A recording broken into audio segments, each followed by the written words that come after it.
afternoon, good people, and sorry for the delay. Yesterday, the Court of Appeal settled emphatically the recent controversial constitutional amendment proposals and processes. This marks the second time our courts have pronounced themselves on this matter. On both occasions, our courts were bold, clear, and unmistakable. Without any doubt, the court brought the voice of Wanjiku to life and called on us to move on to the most pressing needs of our citizens and our nation. The court decision reaffirms that Kenya is a country governed by the rule of law, not the rule of men, where the Constitution and the sovereignty of the people are supreme and not the political elite. However, no one has lost and no one has won. It is a win-win for both the people and the Constitution. The people have won, the Constitution has won, and the rule of law has prevailed. I laud the courage of the judges who have bravely defended the Constitution. God bless them. This is therefore a moment of reflection and appreciation. We thank the Almighty God for giving us this unique day to celebrate our progress as a people and as a nation. We celebrate our institutions which have come of age, foremost the judiciary. Our Constitution continues to reveal itself anew, day after day, and the living expression of the sovereign will of Kenyans. We rejoice in the timeless spirit of freedom that remains alive in our land.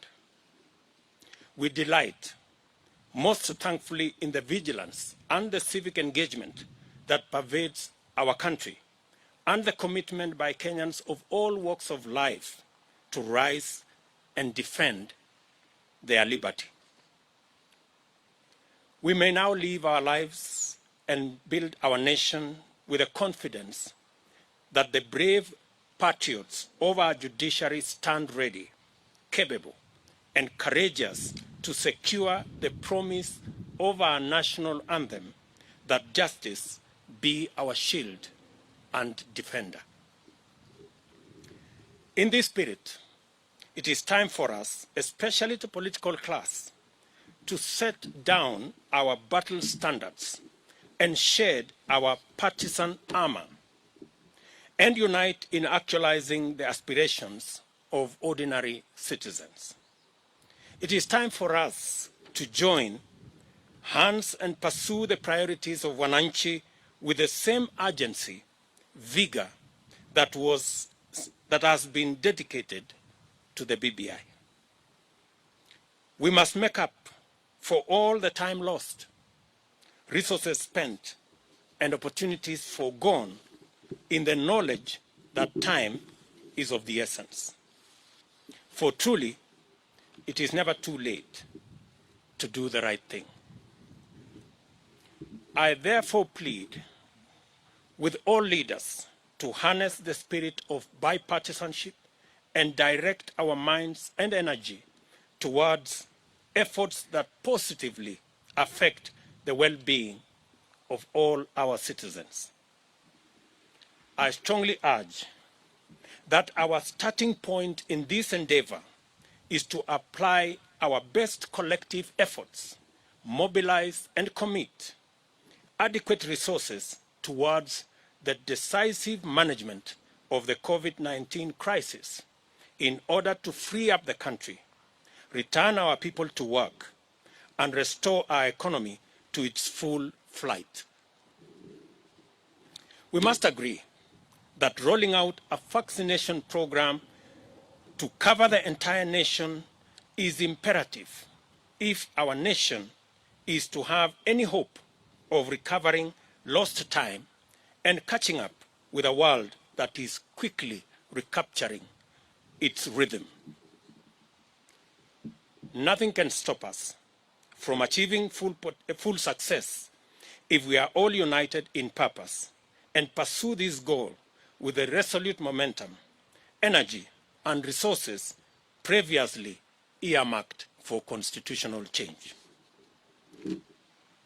Together with this, we must urgently retrace our path to the Big Four agenda, which packaged a comprehensive raft of policy interventions, programs, and projects aimed at creating millions of jobs for our young people, rejuvenating our agriculture and livestock sectors for food security, agro-processing, value addition, and manufacturing, and also securing the health of millions of citizens through the universal health coverage.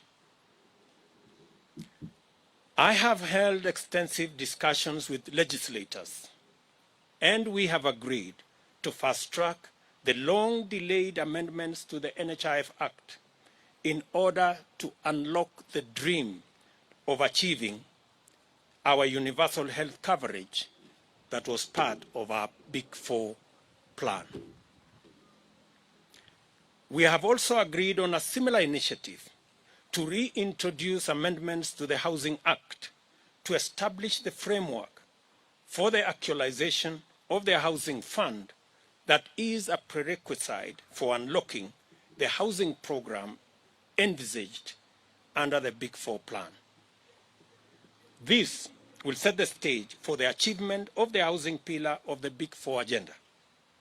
The housing plan's twofold promise of making affordable housing available and also creating millions of jobs for young people is the sort of intervention this country needs for this critical moment.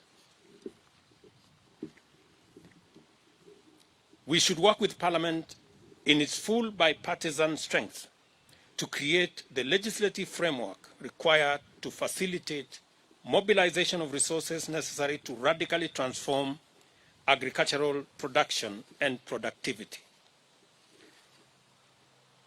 This should enable Kenyans to achieve food security and nutrition sufficiency and create a surplus for diversified agro-processing and manufacturing under the industrialization plan. This effort will finally rise to the challenge of moving over 2.5 million families from food nutrition poverty and perennial dependency on food relief. Going forward, we shall need to focus on strengthening and recalibrating our economic policy and programs to deal with the most pressing, the most urgent, and the most consequential needs, beginning with a deliberate, thorough, and purposeful reckoning with the chronic problem of youth unemployment. We must figure out a way of enhancing productivity and competitiveness while creating millions of job opportunities as a matter of urgent priority. A related and urgent intervention that will help in this effort will be to reorganize and consolidate financing of micro, small, and medium enterprises to liberate them from the chokehold of Shylocks and an exorbitant interest rate regime that presently stifles the promise of meaningful growth and stalls the possibility of enterprise development and wealth creation. As a nation, we must commit to creating opportunities for every enterprising Kenyan to thrive and make a living. Furthermore, we must strongly commit to collective effort to fashion a new future for Kenya based on a new socio-economic and political paradigm. It is time for us to imagine together a new society that gives priority to the greatest number of its citizens. This new society must choose the welfare of the people over that of leaders. It must prefer the realization of empowerment of the masses to the naked pursuit of power sharing among the political elite. And we must pursue the creation of millions of jobs, not the mere sharing of political positions. The nation we envision is focused on success through enterprise, not largesse from patronage, and is committed to fundamental and inclusive economic transformation, not opportunistic coalitions to rig the system against the people. We cannot and must not, in all honesty, embark on a discourse about the future of our nation without the largest owners of that future: the youth, the young people, are and by far the demographic most affected by the grave state of affairs in our country. The overwhelming majority of young people suffer the brunt of joblessness. Many have been driven to depression. Many have become victims of drug abuse syndicates. And the vast majority are hostages of burdensome debts. Today, I call on each and every young person in our country to step forward, to stand up to be counted, to summon their energy, talent, knowledge, and expertise to imagine, fashion, and create a new Kenya. I urge the young people of our nation to refuse to be sidelined, to resist to be marginalized, but to assume their rightful place at the center of national discourse. Your place at the center of the national discourse is your right. Do not wait to be invited. Your future and that of our nation is anchored and premised on your readiness to assume your rightful position. Now, henceforth, we must build an alliance of all Kenyans with our young people at the core so that we can tap into our creativity, our talent, and our energy to fashion a new Kenya where success is not based on who you know, but how hard you work. A Kenya where nobody is left behind.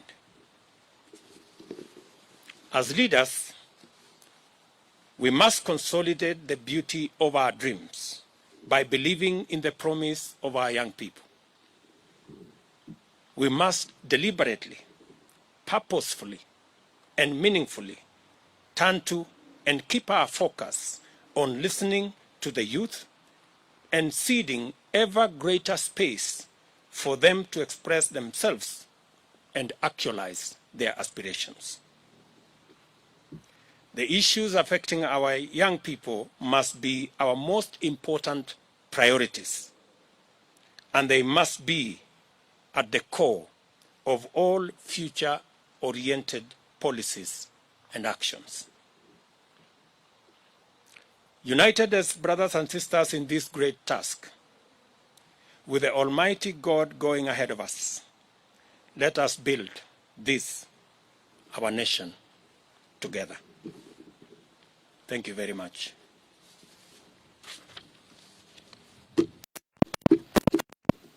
That is my statement. I will take one or two questions, just to make sure that there is sufficient understanding of the statement I have made.